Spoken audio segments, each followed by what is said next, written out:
Bonjour, bienvenue. Bienvenue à cette conférence. Je vais commencer par me présenter et présenter l'organisation pour laquelle je travaille. Je m'appelle Émilie Boucheteil, je suis directrice des publics pour la Fondation Art Explora. On est très heureuses, toutes heureuses de vous voir si nombreux à cette conférence. Un petit salut spécial aux gens là-bas sur la gauche qui ne nous voient presque pas, mais en tout cas on pensera bien à vous tout au long.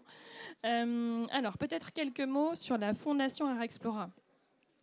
La Fondation Art Explora est une fondation reconnue d'utilité publique qui existe depuis maintenant 6 ans, qui a été fondée par Frédéric Jousset avec Bruno Julliard. La première chose peut-être qui caractérise cette fondation, c'est qu'elle place les publics au cœur de son action, donc avec vraiment dans l'idée de travailler à l'accès à la culture pour toutes et tous.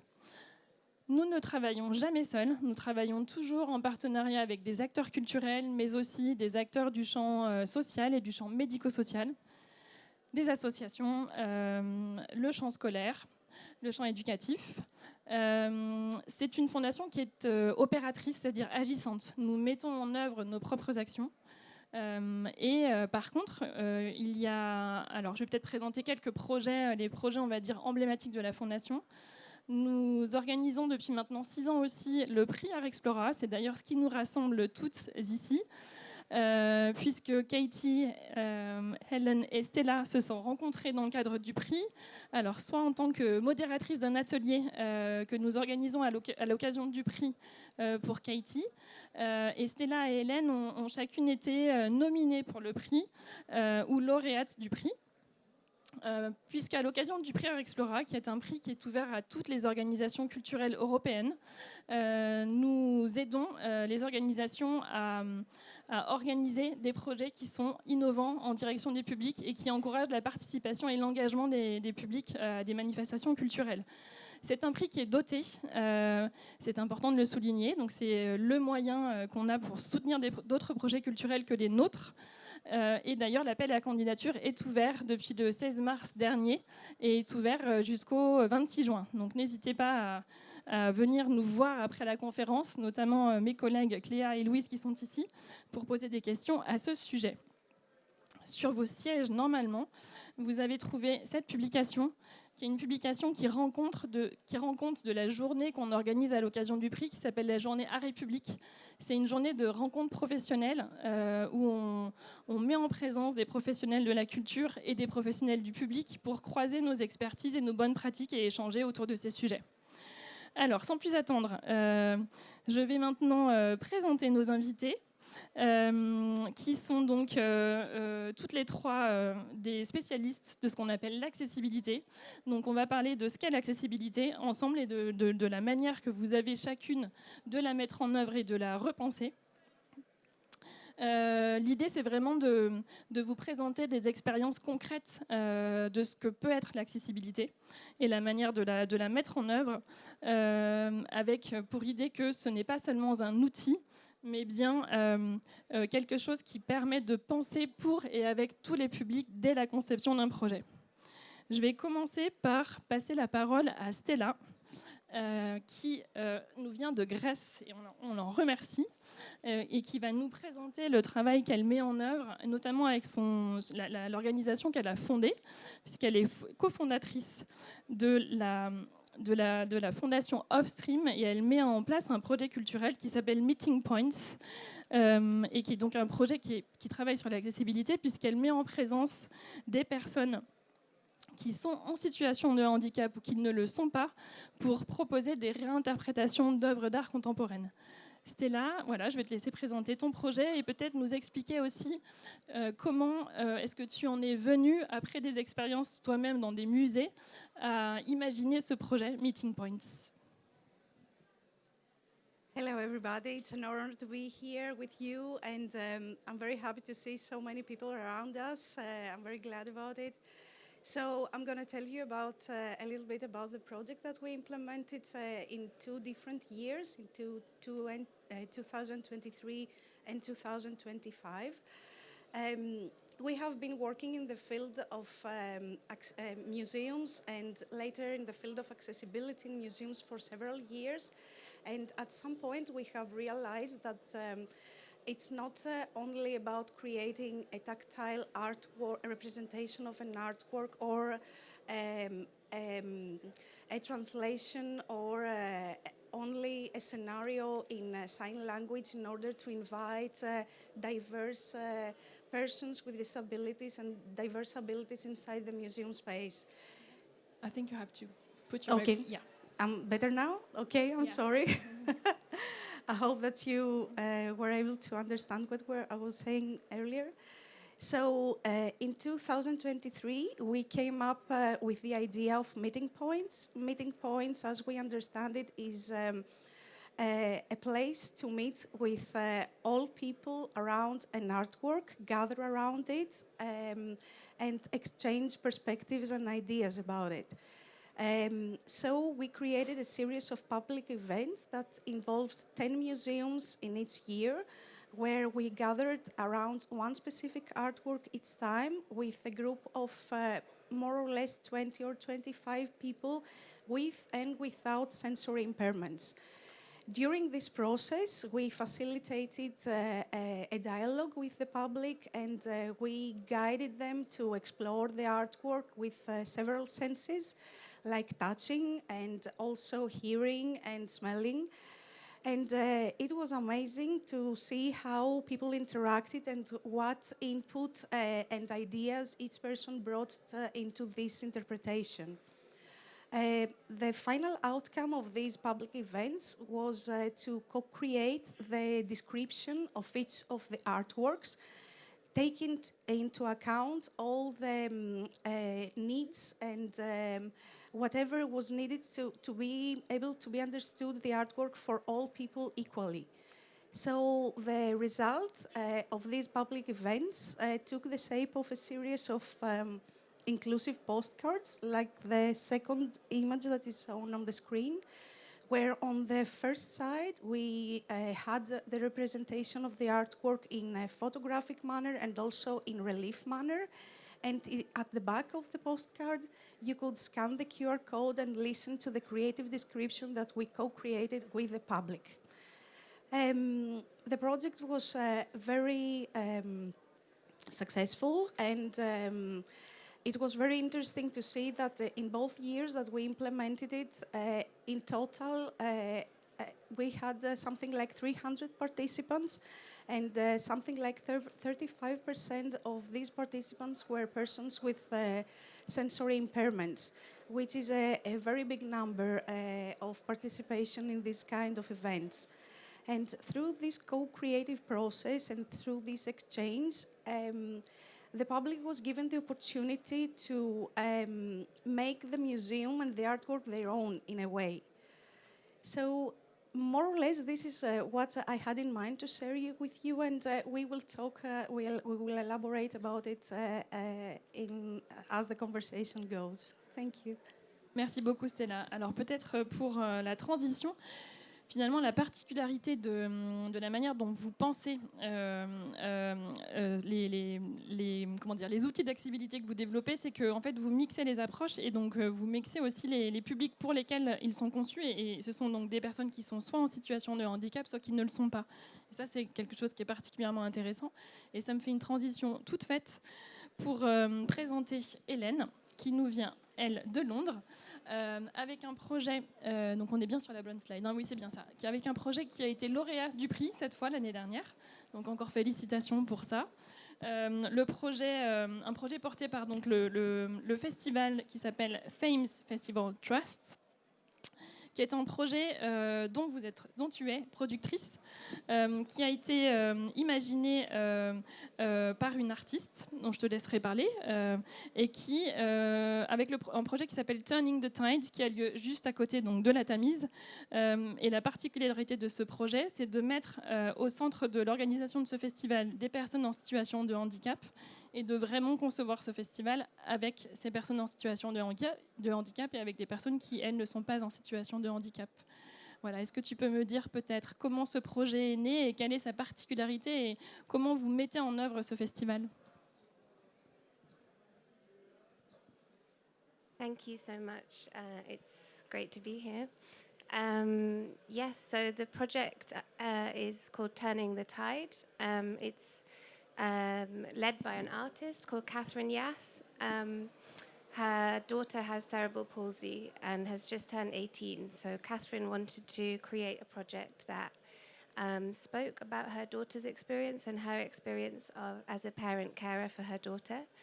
Her daughter has taken part in theatre workshops for many years with an amazing disabled-led theatre company in the UK called Grey Eye Theatre Company. So Catherine had existing connections in with a very brilliant and innovative theatre company, and she is a visual artist working across photography and film. And there is this incredible site in London, the red columns that you can see on the slides.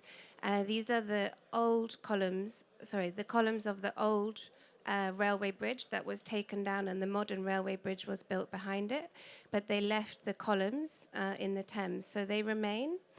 They're very iconic for Londoners, and they're also very difficult to create a piece of work for. It's been 2.5 years of feasibility to get all the permissions in place from the different licenses and stakeholders.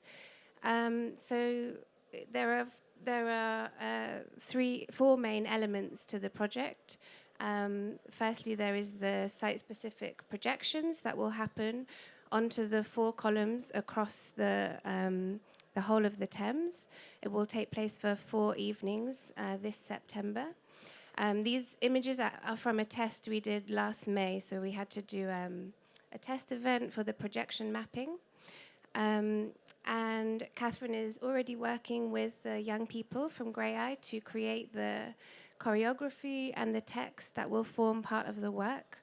And it's very much about celebrating disabled young. These are images from 2 of the workshops we've already had. So it's very much about the young people connecting to their feelings around water, and also playing on the idea of 2 things.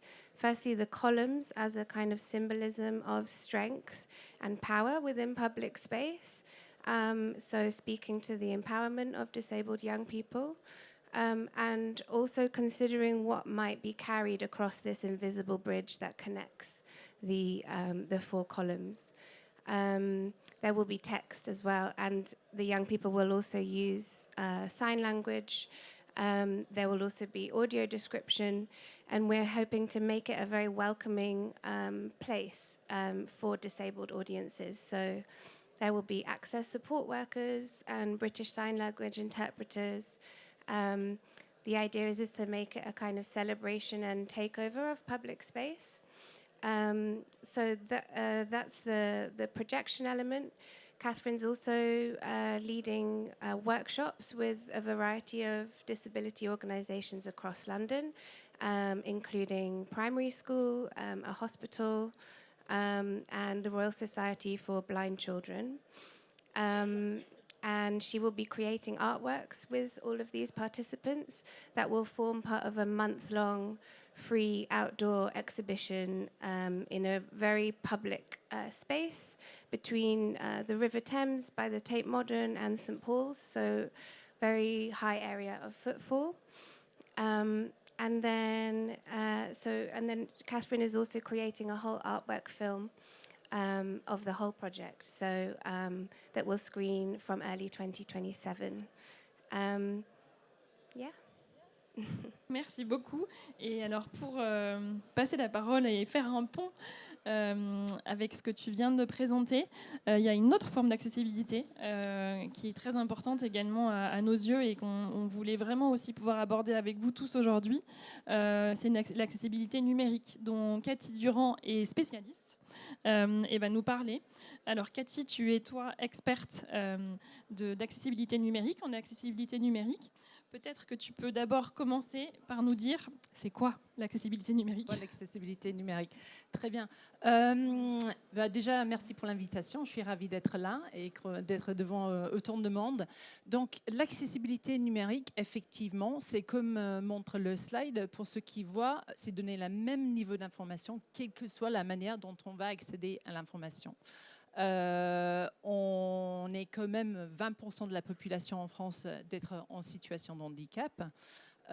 Donc, ici, sur la diapositive, on a un certain nombre de différentes manières d'accéder à l'information. Ce n'est pas parce qu'on ne voit pas, qu'on n'entend pas, qu'on ne doit pas avoir accès à toutes les informations. Donc, on a aujourd'hui tout un tas de ce qu'on appelle des technologies d'assistance qui permet d'accéder au contenu numérique. À titre d'exemple, quelqu'un qui est non-voyant et qui lit le braille peut avoir un dispositif, une plage braille qui permet d'accéder au contenu textuel sous forme de braille en direct. On peut avoir du synthèse vocale. On peut aussi avoir aujourd'hui, je pense que vous avez tous dans vos poches des technologies d'assistance embarquées aujourd'hui dans vos smartphones, des Siri, des talkbacks, des choses qui sont vraiment intégrées dans les produits grand public aujourd'hui. Donc l'accessibilité numérique et mon travail en tant qu'experte accessibilité numérique est de faire en sorte que quand on conçoit des produits ou des services numériques, que ce soit des sites web, des applications, des livres numériques, des jeux vidéo, de faire en sorte que ces contenus sont nativement accessibles, donc que tous ces différents dispositifs vont pouvoir accéder à l'information et le transformer selon la manière dont on va entendre ou interagir avec les contenus. Donc ici, oui, j'ai donné un copie d'écran d'un site que je considère particulièrement bien conçu. C'est un site de la National Gallery of Art de Washington, des États-Unis. Et ça montre comment l'accessibilité numérique peut être un levier d'expérience culturelle enrichie. Bien évidemment, l'accessibilité numérique, c'est avant tout pour les personnes en situation de handicap, mais on peut tous se trouver en situation de handicap de manière temporaire, situationnelle. Ici, on a beaucoup de bruit, par exemple, et on a peut-être du mal à entendre, interagir avec des contenus. Donc, l'idée, c'est d'éliminer un maximum de barrières et faire en sorte qu'on puisse accéder de différentes manières au contenu. Et ici, donc, cet exemple que je vous ai donné, pour illustrer un peu ces propos, on a une entrée de catalogue, le catalogue du musée, où on a une œuvre, c'est à l'occurrence une œuvre de David, de Napoléon. Et on a déjà un site qui est très, très épuré. Souvent, on pense accessibilité numérique, ça veut dire compromettre un peu le design. Absolument pas. Le mauvais design défavorise vraiment tout le monde. Donc, l'idée, c'est de faire quelque chose qui va plaire à tous. Et dans cette interface, on a à la fois une description textuelle, on a un extrait, enfin une piste audio pour pouvoir entendre une description. On a une description déjà très importante de l'œuvre pour ceux qui ne sont pas en mesure de le voir. Donc, on peut écouter une description factuelle de l'image. Et un peu plus bas, on l'a pas sur le copie d'écran. On a également une interprétation en langue des signes française, américaine.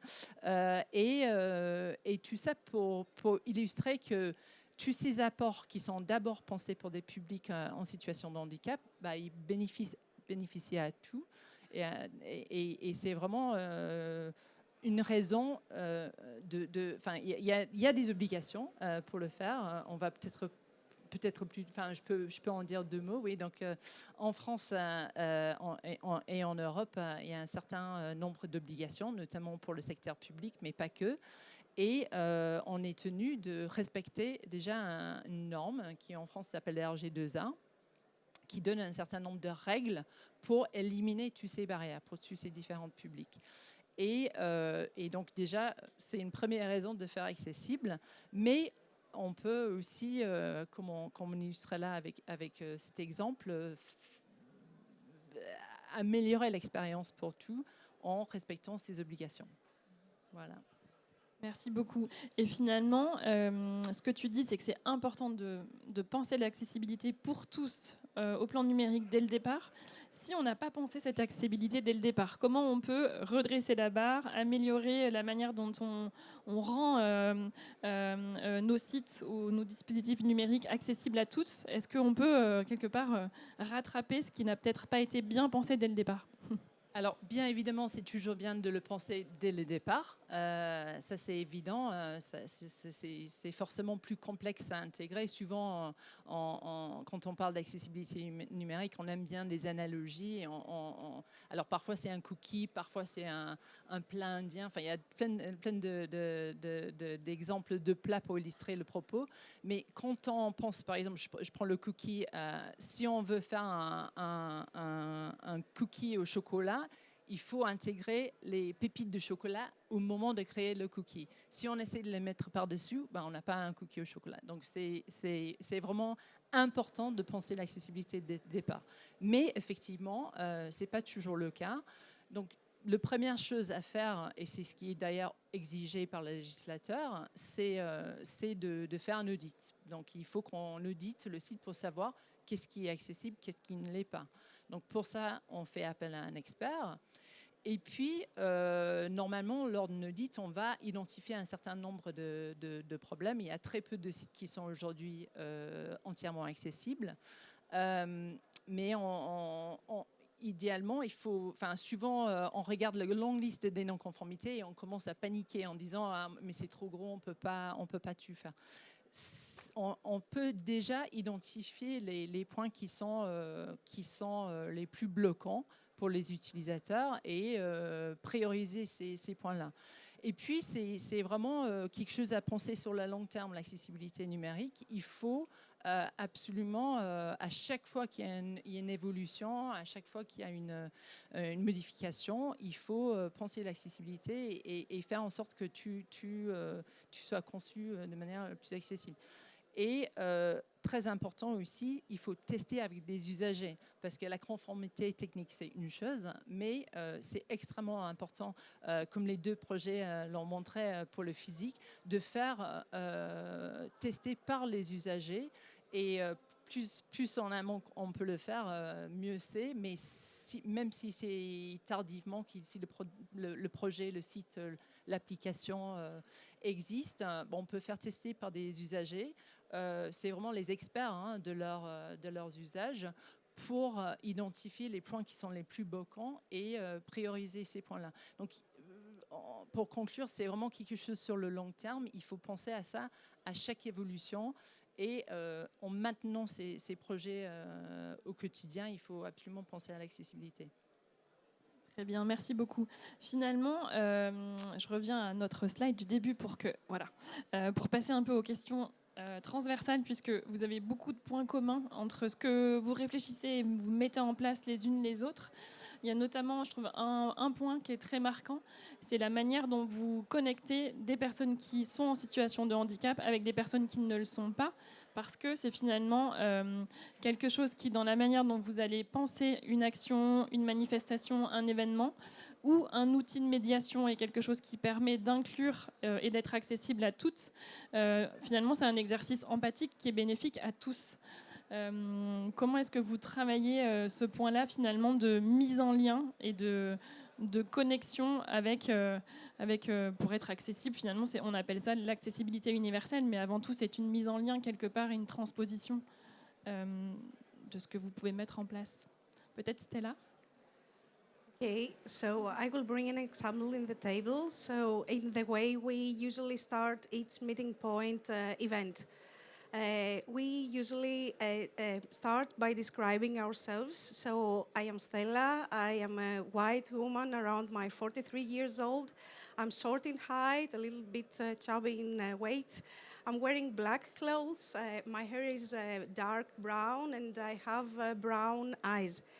And so this way, immediately everybody, it's not only looking at me, but also hearing about my description. And then we ask all the participants to do the same. And apart from creating an equal level of being there all together without any adjustments, This is an icebreaker too. This is a very small example of how you can create it, but when you are designing, I don't want to say the word special because I need to stress that we need to move away from designing a special program for special audiences. I think we need to change the way we are thinking altogether in this field and create experiences that are addressed equally to all. So when we are designing a project or a public event, we are putting down all the elements and we are trying to figure out solutions that remove the barriers. For example, how a deaf person can participate equally in this process. We invite a sign language interpreter during the event, so we have simultaneous translation and everybody can interact and speak to each other. Another thing, when we were designing meeting points, for us it was a huge challenge to bring together into the audience, into the participants, deaf people and blind people, because they use different ways of communicating with each other. So when we started the first meeting point, we were thrilled that we saw that it worked out, and it was the first time that a deaf person and a blind person were working together in the same context. Because usually we're creating experiences that are excluding other social groups. And from what we have learned is that, for example, families that have one person that is experiencing a disability have the opportunity to have the same experience altogether, not to have a different approach to what this. Okay, you can touch the tactile representation and you can see the sign language, but they are all experiencing together the same event. So it's not difficult, but it needs a shift of perspective, in my point of view. Peut-être Helen, à propos de tout ce que vous organisez et mettez en place dans le cadre du festival, comment est-ce que ce travail-là, de passer quelque part de forme d'exclusion parfois à une forme d'inclusion et de co-construction du festival, comment est-ce que vous la pensez concrètement avec les gens que vous impliquez dans l'organisation du festival? I think there are two main elements in our case. Sorry, I hate hearing my voice through the headphones. So firstly, I think what's really important is that this is a very ambitious cultural project, full stop. It celebrates disabled people, yes, but it is a huge cultural project. And I think that is really important to increase and value the ambition of cultural work. And centering disabled people within that is fantastic. I think, as Stella said, having programs around disability as a separate program. Catherine is a Turner Prize nominated, very well established visual artist, you know. So I think that is fantastic because it increases who wants to come and see the installation. Also, it's in public space, so anyone and everyone is welcome.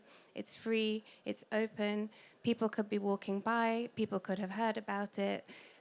So it's not just for disabled audiences. We will absolutely welcome disabled audiences and have a focus on welcoming disabled audiences, but it is made for everyone. And I think the second thing is how we build the creative team. So we make sure that all the collaborators, there's a combination of disabled and non-disabled creatives across all elements of the project, from administration through to the film editing. So we're really considering representation across the project. Peut-être Cathy, pour prolonger cette question-là, quand tu accompagnes des entités, des projets à travailler sur l'accessibilité, tu parlais tout à l'heure de test and learn, et je trouve qu'il y a effectivement une partie apprentissage qui peut être très enrichissante pour la structure qui se lance dans l'accessibilité numérique, puisque quelque part, il faut déplacer son point de vue et co-construire. Et ça permet aussi d'avoir une meilleure compréhension de ce que peut être une situation de handicap, qui peut d'ailleurs être temporaire, comme tu le disais. Comment est-ce que ça se traduit? Comment tu mets ça en place avec les structures que tu accompagnes pour avoir quelque part ces échanges de regards et ces allers-retours de travail à ce sujet? C'est comme je disais, il faut absolument associer les personnes concernées en premier lieu. Hein. La phrase rien pour nu sans nu est vraiment très très importante. Donc il faut organiser des ateliers, bien identifier les besoins et puis il faut tester tout au long. Donc c'est vraiment très très important.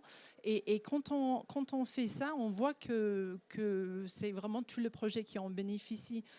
Pour citer un projet récent, j'accompagne depuis quelques années Arte, la chaîne franco-allemande, qui produit également beaucoup de contenu en jeux vidéo. Et là, on a mis en place un cahier des charges, une liste de critères qu'il faut absolument respecter quand on crée des jeux vidéo.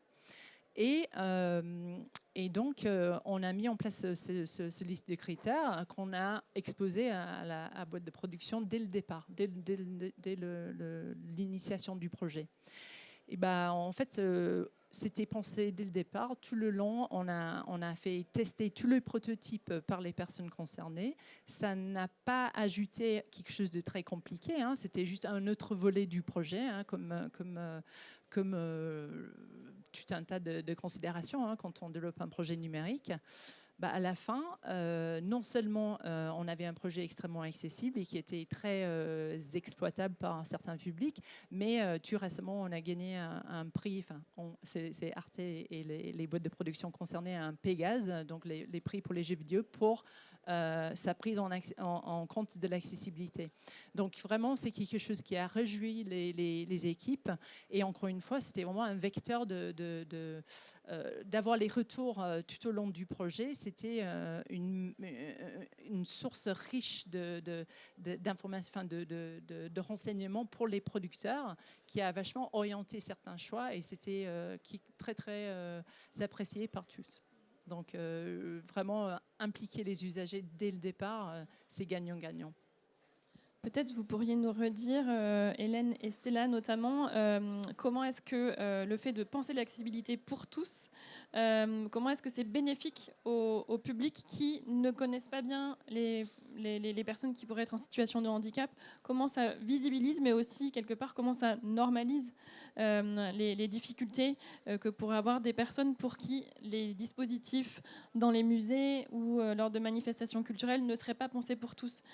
Comment est-ce que les personnes finalement qui bénéficient de manière indirecte des dispositifs que vous mettez en place, qu'est-ce que ça a comme impact sur ces personnes-là qui, elles, ne sont pas en situation de handicap?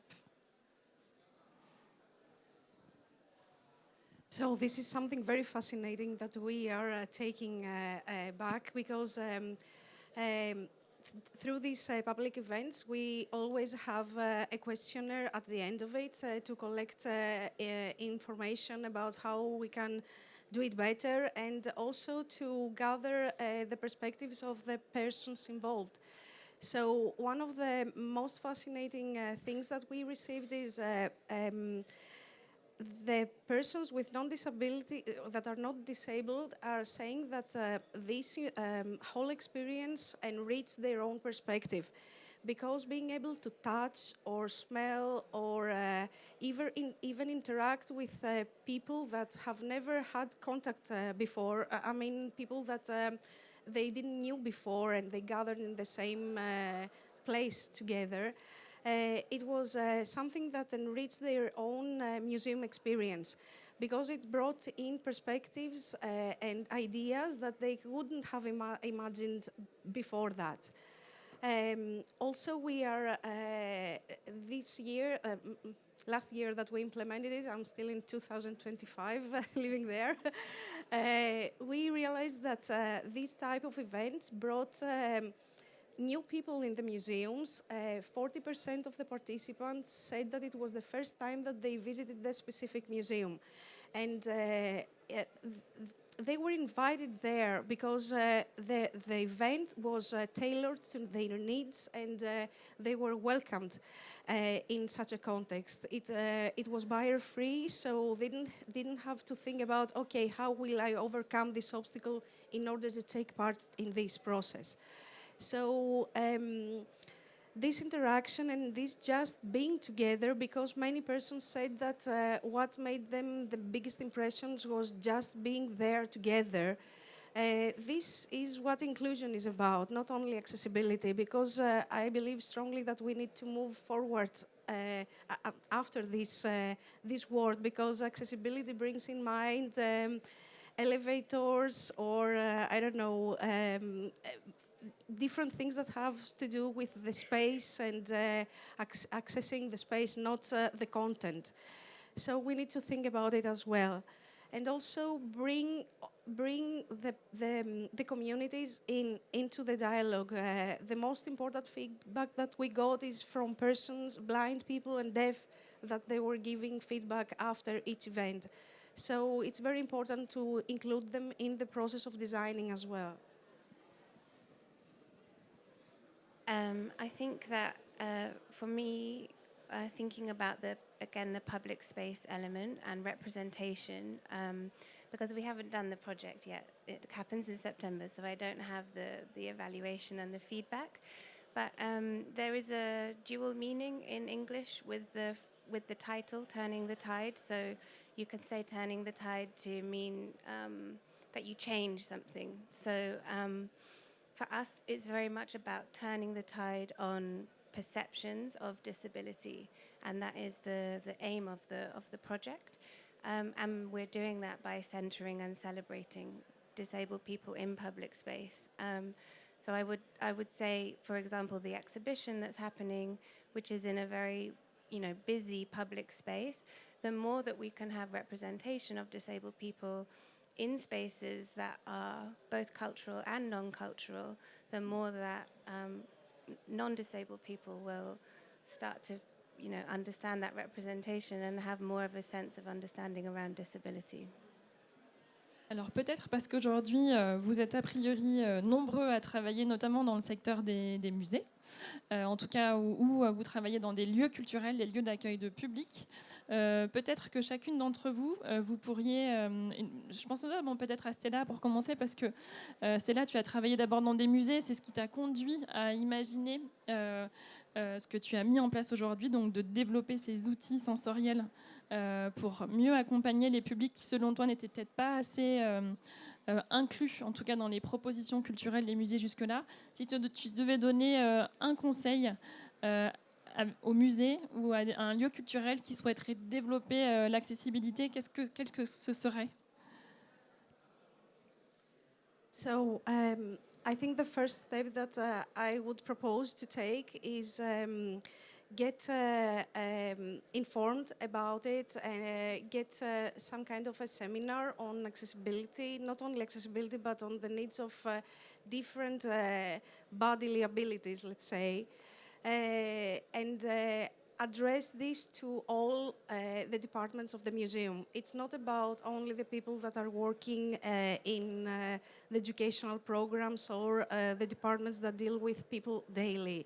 It is something that needs to run the organization throughout the whole departments in order to be achieved. And this is an investment and something that you need to work on every time. It's not something that it's done once and that's it. It's something that you need to work and develop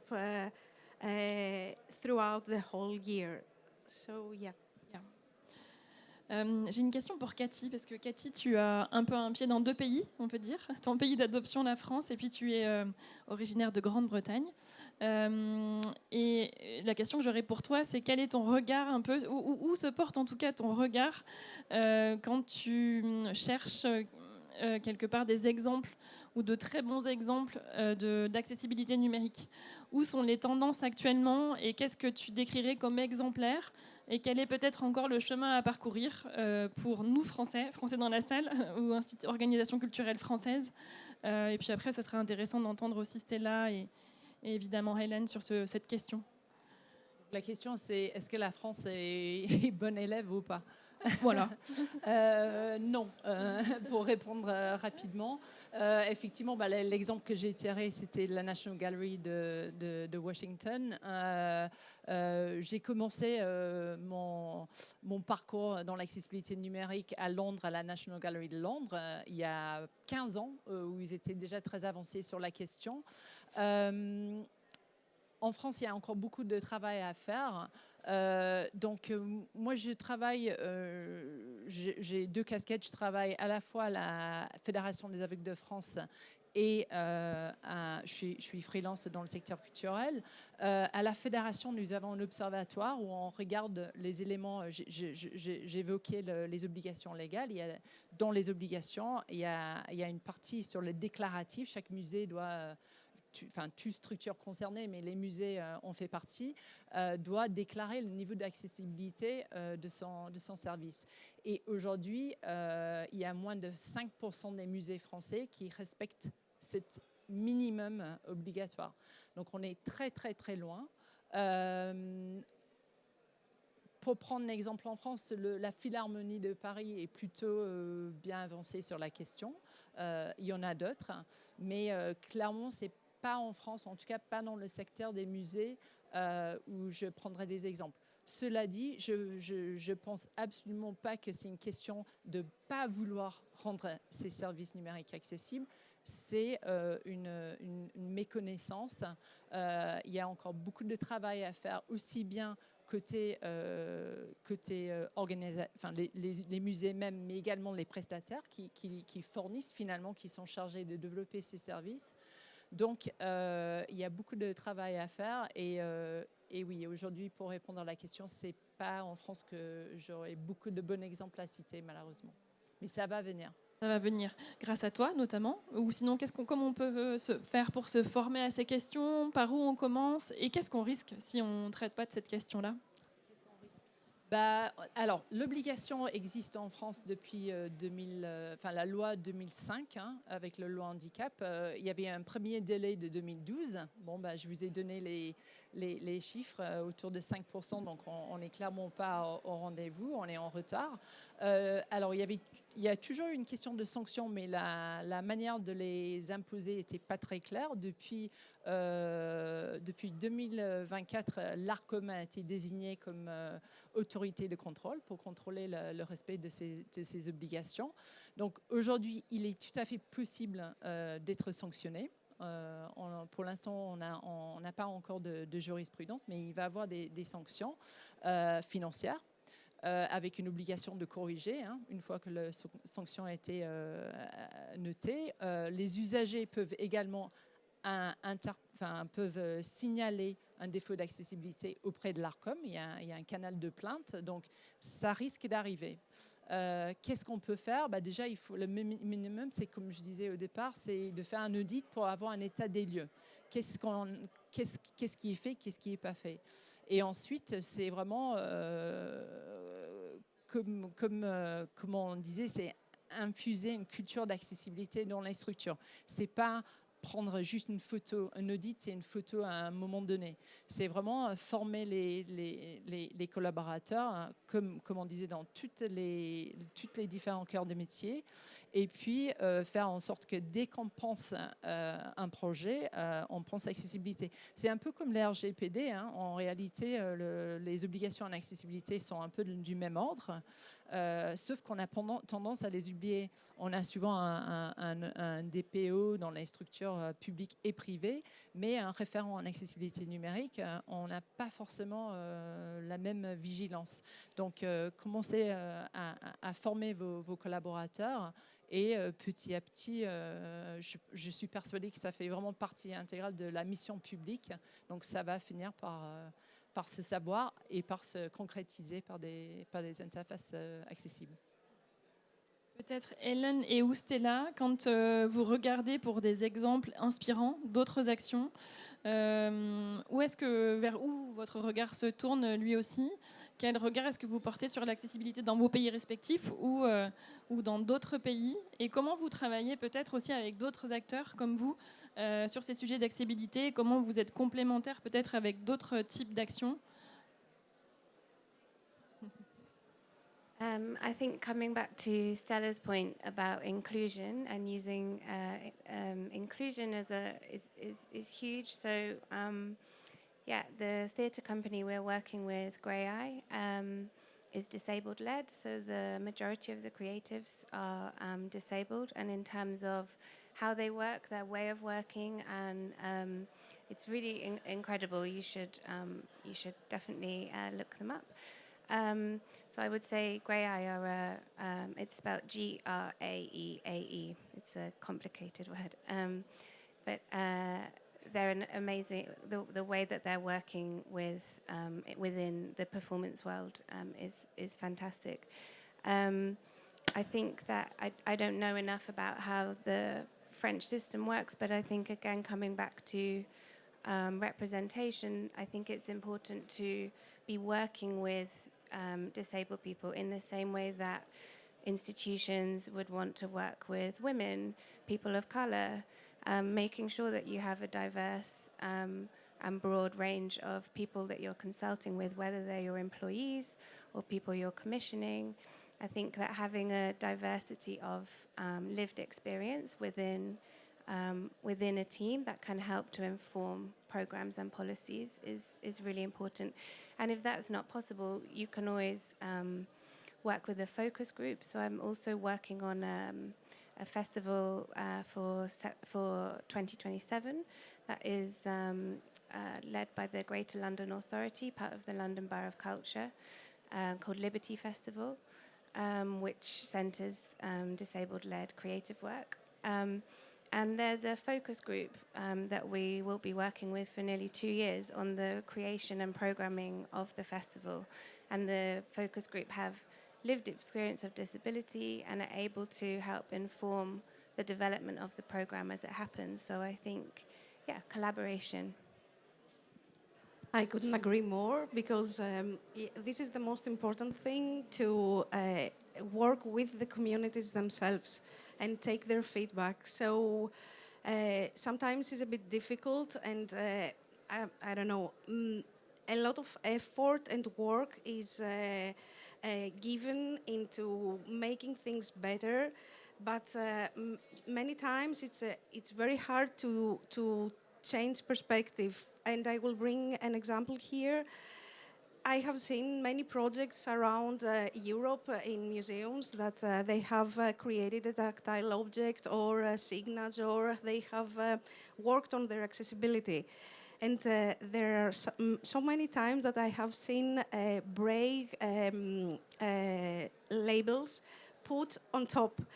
Nobody thinks that these labels need to be put on a level that can be reached by hand. Somebody has worked, a designer has worked to create this, but nobody took into consideration the feedback of a focus group or a person that is using it. So advise the people themselves and work with the communities. Yeah. Peut-être encore une question avant de passer le micro dans la salle. Ce qui m'intéresserait de savoir, c'est ce que vous pensez des politiques culturelles, ou en tout cas des politiques de soutien sur les sujets d'accessibilité dans chacun de vos pays, et peut-être aussi au niveau européen. À votre avis, est-ce que ces politiques dans vos pays respectifs sont assez soutenues?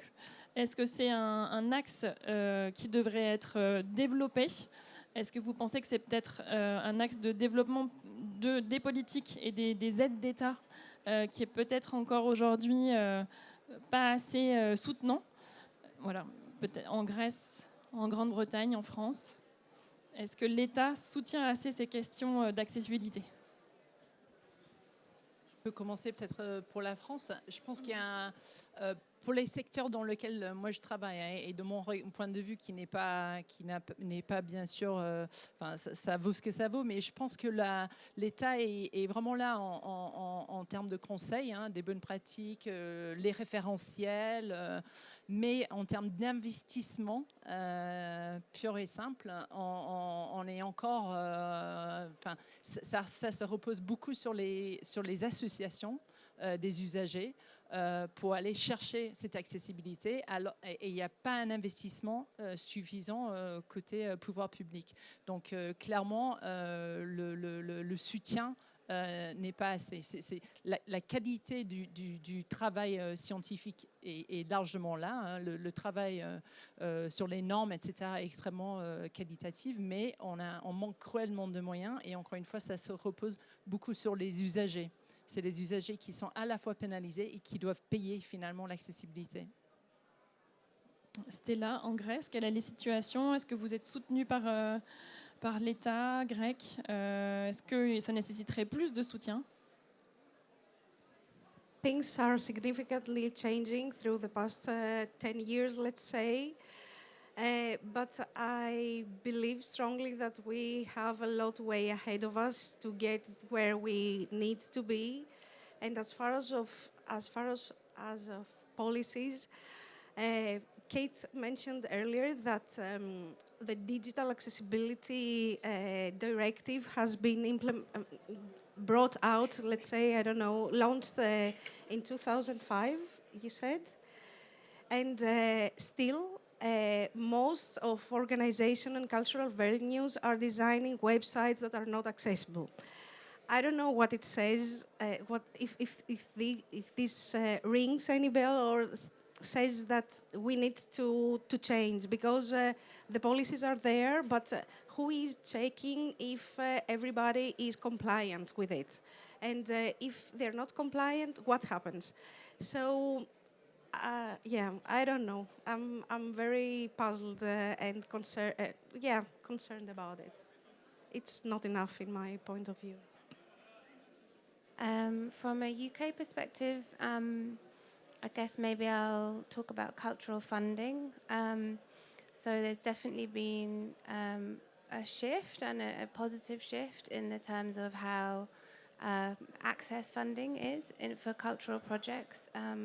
A lot of the time now, you can ring fence your access costs within budgets. I don't know if that's the same in France or Greece, but when you apply for funding, you can put your access costs for a project or an organization, and it can sit outside of, let's say, the maximum amount of a grant that you might be applying for. So it's not included within that pot. There's a separate pot, if that makes sense. So certainly, when you asked the question actually about what would be the best piece of advice, I would say include access and inclusion in your budgets. It's expensive, and especially if you're working with disabled people and you need to have sign language interpreters, or you might need to have different ways of making your work accessible. But considering those budgets, in advance, everyone's doing their 5-year cash flow projections. So start to kind of make sure there is always an access line within budgets. I would say that's really important. Merci beaucoup. Alors, on a peut-être des questions dans la salle, avec un micro qui circule. Il y a quelqu'un qui lève la main là-bas. Juste en face, je crois. Le monsieur avec des... Quelqu'un a levé la main, non? Oui, en face. Voilà. Et merci beaucoup. Mon nom, c'est Raimi Nouati. Je fais partie de la délégation des jeunes professionnels des musées de l'OFQJ. Et ma question s'adresse à l'ensemble du panel. Je voudrais demander la raison pour laquelle plusieurs États, dont la France, n'adoptent pas encore la Convention de Fribourg sur les droits culturels, qui est bien sûr un instrument par excellence de l'implication des populations dans la gestion de la chose muséale et la chose patrimoniale. Et alors que nous savons que dans ce test-là, bien sûr, nous avons toutes les dispositions et tous les éléments qui permettent vraiment aux États d'impliquer les populations dans la gestion de la chose muséale. Non. Alors moi, j'avoue que je sèche un peu. Est-ce que quelqu'un dans la salle peut ou veut répondre à la question? Oui, qu'est-ce qui bloque les États? Bon, c'est ça ma question. Pourquoi les États ne veulent pas Je ratifier? crois que madame aimerait répondre devant moi, ce qui va nous aider parce que... Voilà. Vous me donnez le micro. Oui, je vais donner merci. Bonjour à tous. Je m'appelle Oel Corvest et j'ai développé pendant 30 ans l'accessibilité inclusive à la Cité des sciences et de l'industrie. Et il existe un certain nombre de conventions, un certain nombre d'indications concernant l'accessibilité culturelle à tous les publics, y compris à l'ONU, y compris à l'Europe, y compris dans tous les États.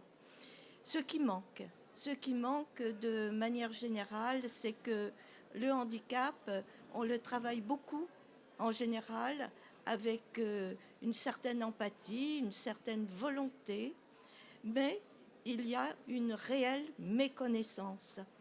Et donc tous les acteurs, qu'ils soient décideurs, qu'ils soient managers, qu'ils soient concepteurs d'expositions ou de médiation, la plupart du temps ne savent pas bien comment s'y prendre pour faire en sorte qu'il puisse y avoir réellement de l'accessibilité. Et quand je dis de l'accessibilité, c'est-à-dire de la proposition culturelle profonde, réelle, sensible, qui permette à tout un chacun non seulement de savoir, mais aussi de s'émouvoir. Et donc quand il y a des déficiences, il faut connaître forcément ces déficiences, tant sur le plan cognitif que sur le plan ergonomique, que social, pour faire en sorte que tout cela s'harmonise et que, enfin, non seulement le vivre ensemble, mais aussi le savoir, et encore une fois, s'émouvoir ensemble, soit véritablement opérationnel. Voilà, ce qui manque, c'est tout simplement, et c'est une énorme lacune, c'est une réelle formation, une réelle connaissance de tous les potentiels par rapport à tous ces publics que l'on regarde généralement comme étant handicapés, c'est-à-dire maintenant empêchés, alors que la racine du terme handicap, c'était la course de cheval, n'est-ce pas, en Angleterre, la course de cheval où le jockey devait faire des sauts en tenant son chapeau. Donc, difficulté supplémentaire. Donc, il y a énormément de possibilités et surtout faire en sorte qu'il y ait davantage de travaux, de créativité concernant la créativité polysensorielle. Et là, ce serait un bond, je pense, gigantesque pour tout un chacun, parce que, comme vous le savez tous, comme vous le vivez à chaque moment, à chaque instant, la vision est devenue pratiquement la sensorialité unique sur laquelle on s'appuie aujourd'hui. Et la plupart des autres sensorialités, on les a oubliées parce que, à partir de la maternelle, une fois qu'on a fait ces classes de maternelle, eh bien, on a abandonné toutes les autres sensorialités pour une grande part. Voilà. Alors, c'est ce que je voulais indiquer. Merci beaucoup, madame. C'est une réponse très, très riche. Cathy, tu veux rebondir? Le propos de Orwell me fait penser tout de suite à un projet que j'ai oublié de citer tout à l'heure, qui est un projet qui est développé au Royaume-Uni, qui s'appelle The Sensorial Museum. C'est développé par l'université de Leicester. Et justement, ça essaie de mettre en question toute notre manière de concevoir le musée, les objets qu'on expose en musée, et de revenir à une approche multisensorielle. Donc c'est vraiment un projet très intéressant à suivre si vous ne connaissez pas.